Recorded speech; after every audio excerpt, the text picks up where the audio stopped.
ochtend ontwaakt.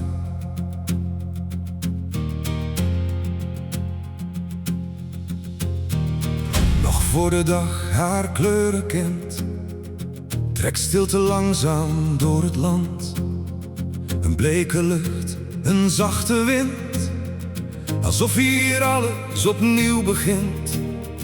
De sluier zweeft laag over het water, de wereld wacht op wat komt later. Geen felle zon, geen gouden vuur, alleen de adem van de natuur. En ergens tussen riet en bomen zie je het landschap tot leven komen. Waar de ochtend langzaam ontwaakt en het eerste licht het water raakt.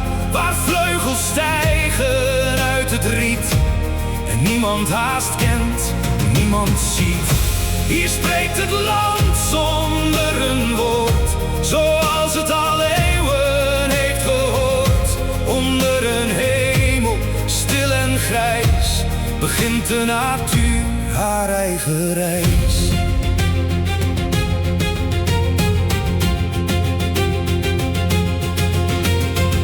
Een reiger wacht aan de waterkant, een tweede trekt over het stille land. Runderen dwalen door het groen, alsof ze niets anders hoeven te doen. En dan ineens breekt stilte open, 3 wilde zwijnen komen aangelopen.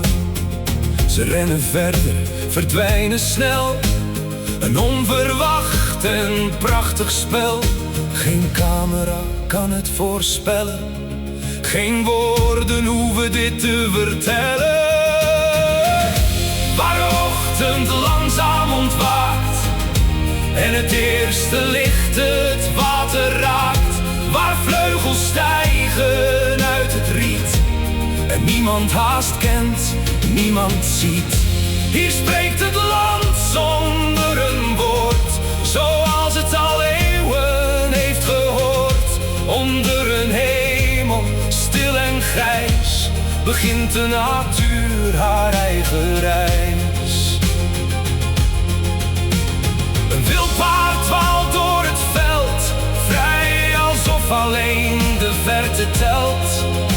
De zon probeert er door te breken, maar blijft verscholen achter streken van wolken boven bos en land.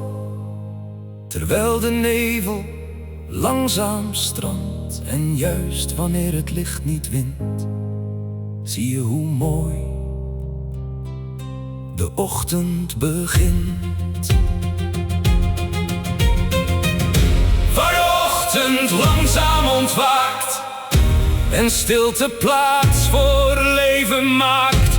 Waar zwijnen rennen door het land en reigers waken aan de kant. Waar runderen grazen, paarden gaan, zonder ooit een klok te verstaan. Geen gouden hemel was er nodig hier, de ochtend zelf was het avontuur. Een lichte sluier over het water, de dag komt wel iets later.